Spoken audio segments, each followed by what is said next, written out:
अस्सलामुअलैकुम वरहमतुल्लाहि वबरकातुहू। नाज़रीन, उम्मीद करता हूँ आप सब खैरियत आफियत के साथ होंगे। आइए इंशाअल्लाह अज़्ज़ा वजल आज की इस वीडियो में उर्दू किताब जन्नती ज़ेवर का पार्ट नंबर 38 इंशाअल्लाह अज़्ज़ा वजल पढ़ेंगे।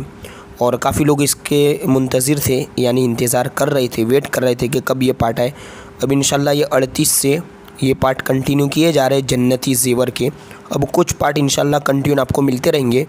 और इससे पहले जो अनवार शरीयह किताब थी उसके तकरीबन 31 पार्ट मैंने कंप्लीट कर दिए। अब कुछ पार्ट इसके आपको मिलेंगे, फिर थोड़ी देर बाद कुछ पार्ट उस किताब के। इस तरह दोनों किताबें इंशाअल्लाह चलती रहेगी। तो देखिए पेज नंबर 106 तक हम पहुंच चुके हैं। और ये जो 2 नंबर है ये दूसरा बाब है। किताब का पहला बाब यानी पहला भाग पूरा हो चुका।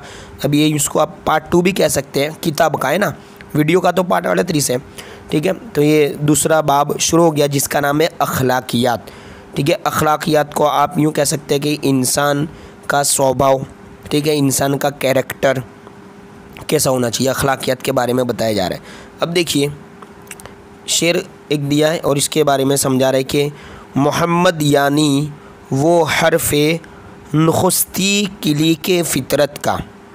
पूरा मतलब यही होगा कि नबी करीम सल्लल्लाहु अलैहि वसल्लम के जो अखलाक करीमाना है ना, खूबसूरत अखलाक है, उसके बारे में बताया जा रहा है यानी से। और देखिए दूसरा मिसरा कि किया जिसने मुकम्मल, यानी यही मोहम्मद सल्लल्लाहु अलैहि वसल्लम ने मुकम्मल किया नुस्ख़े अखलाक इंसानी, इखलाक इंसानी, ठीक है। अखलाक भी पढ़ते, इखलाक दोनों पढ़ा जाते हैं, लेकिन ज़्यादातर अखलाक होता है ना। अखलाक इंसान यानी इंसान के अखलाक का जो नुस्खा है उसको नबी करीम ने मुकम्मल फरमाया। यानी यहाँ पर इससे मुराद नबी करीम के अखलाक की तारीफ़ करना है। देखिए यहाँ से हर मर्द और औरत पर लाजिम है कि बुरी खसलतों और ख़राब आदतों, दोनों का मतलब यही होगा, बुरी खसलतों यानी वही बुरी आदत, ख़राब आदतों से अपने आप को और अपने अहलो अयाल को बचाए रखे और नेक खसलतों और अच्छी आदतों को खुद भी इख्तियार करें और अपने सब मुताल्लिकीन यानी जिन जिन से आपका ताल्लुक़ है, मुताल्लिकीन रिलेटेड को भी इस पर, है ना, कारबंद होने की इंतहाई ताकीद करे, यानी इस पर मुकम्मल तौर पर अमल करने वाले बने, ताकीद करे, सख्ती करे।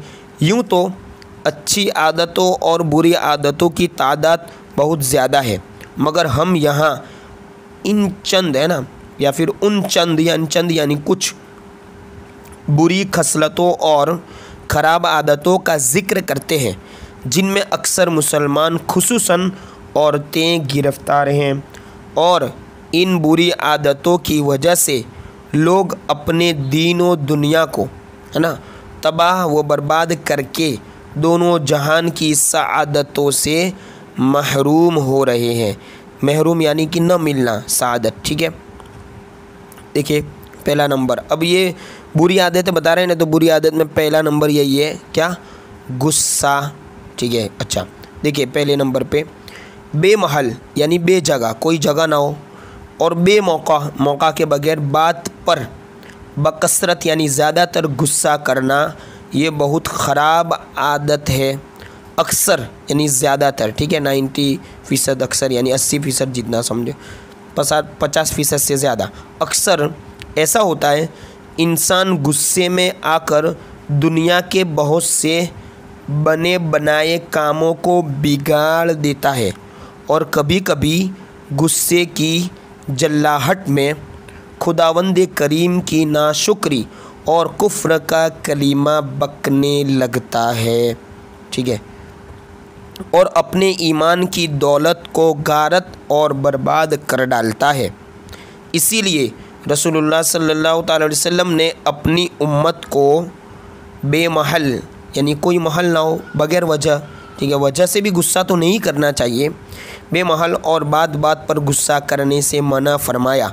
चुनांचे, है ना, इसीलिए हदीस शरीफ में है कि एक शख्स बारगाह नबुव्वत में यानी नबी करीम सल्लल्लाहु अलैहि वसल्लम बारगाह में हाजिर हुआ और अर्ज़ किया कि या रसूलुल्लाह सल्लल्लाहु ताला अलैहि व आलिहि वसल्लम, मुझे किसी अमल का हुक्म दीजिए मगर बहुत ही थोड़ा हो। तो आपने इरशाद फरमाया, यानी यूँ कहा कि हुक्म दीजिए बहुत थोड़ा हो तो आपने इरशाद फरमाया कि गुस्सा मत कर। उसने कहा कि कुछ और इरशाद फरमाइए, तो आपने फिर यही फरमाया गुस्सा मत कर, अर्ज़ की है ना, ठीक है। गर्ज यानी अलगर्ज कहते हैं ना, गर्ज। इन शॉर्ट, कई बार उस शख्स ने दरियाफ़्त किया मगर हर मर्तबा आप सल्लल्लाहु अलैहि वसल्लम ने यही फरमाया कि गुस्सा मत कर। ये बुखारी शरीफ की हदीस है। अब यहाँ से ये दूसरी हदीस बताई जा रही है ना। अब दूसरी हदीस ये है कि एक हदीस में आया है कि रसूल खुदा सल्लल्लाहु अलैहि वसल्लम ने ये इरशाद फरमाया कि पहलवान वो नहीं है ना जो लोगों को पछाड़ देता है, बल्कि पहलवान वो है जो गुस्से की हालत में अपने नफ्स पर काबू रखे, है ना। देखिए अब आगे, गुस्सा कब बुरा कब अच्छा है। गुस्से के मामले में यहाँ ये बात अच्छी तरह समझ लो कि गुस्सा बज़ाते खुद न अच्छा है न बुरा, यानी न अच्छा है न बुरा। आप किस तरह आगे बता रहे हैं, दर हकीकत यानी हकीकत में गुस्से की अच्छाई और बुराई का दारो मदार यानी पूरा डिपेंडेंट है ना, मौका और महल की अच्छाई और बुराई पर है। यानी मौका महल अच्छा तो गुस्सा अच्छा, मौका महल बुरा तो गुस्सा बुरा। अगर बेमहल यानी बग़ैर वजह बग़ैर किसी जगह गुस्सा किया और इसके असरात बुरे ज़ाहिर हुए, है ना, तो ये गुस्सा बुरा है। और अगर बरमहल यानी महल यानी जगह पर मौके महल के मुताबिक गुस्सा किया और उसके असरात अच्छे ज़ाहिर हुए। देखिए असर का भी लफ्ज़ यहाँ पे कैद गया है, क्योंकि हो सकता है गुस्सा तो किया हो अच्छी जगह पे लेकिन उसके असर बुरे ना हो, मतलब अच्छे ना हो बुरे हो, लेकिन यहाँ क्या है असर अच्छे ज़ाहिर हो, तो ये गुस्सा अच्छा है।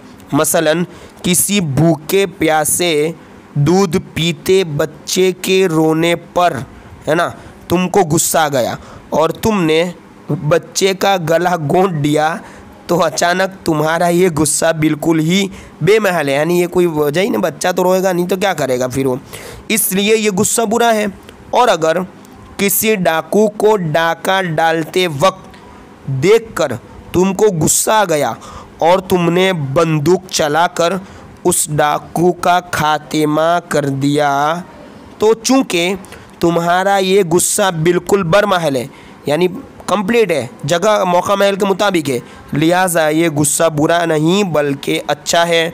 हदीस शरीफ में जिस गुस्से की मजम्मत और बुराई बयान की गई है ये वही गुस्सा है जो बेमहल हो और जिसके असरात बुरे हों।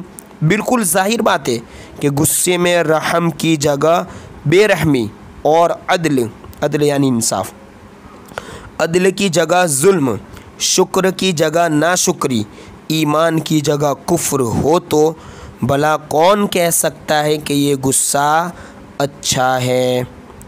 यकीनन ये गुस्सा बुरा है और ये बहुत ही बुरी खसलत और निहायत ही ख़राब आदत है। इससे बचना हर मुसलमान मर्द औरत के लिए लाजिम है। देखिए आगे, गुस्से का इलाज।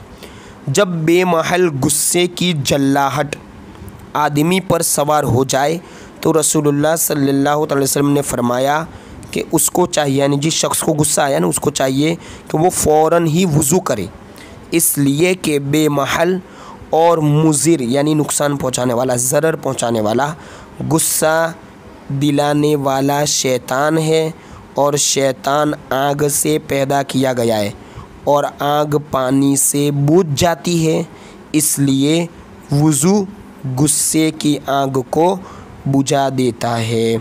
देखिए आगे, और एक हदीस में ये भी आया है कि अगर खड़े होने की हालत में गुस्सा आ जाए तो आदमी को चाहिए कि फ़ौरन बैठ जाए तो गुस्सा उतर जाएगा, और अगर बैठने से भी गुस्सा न उतरे तो लेट जाए ताकि गुस्सा ख़त्म हो जाए।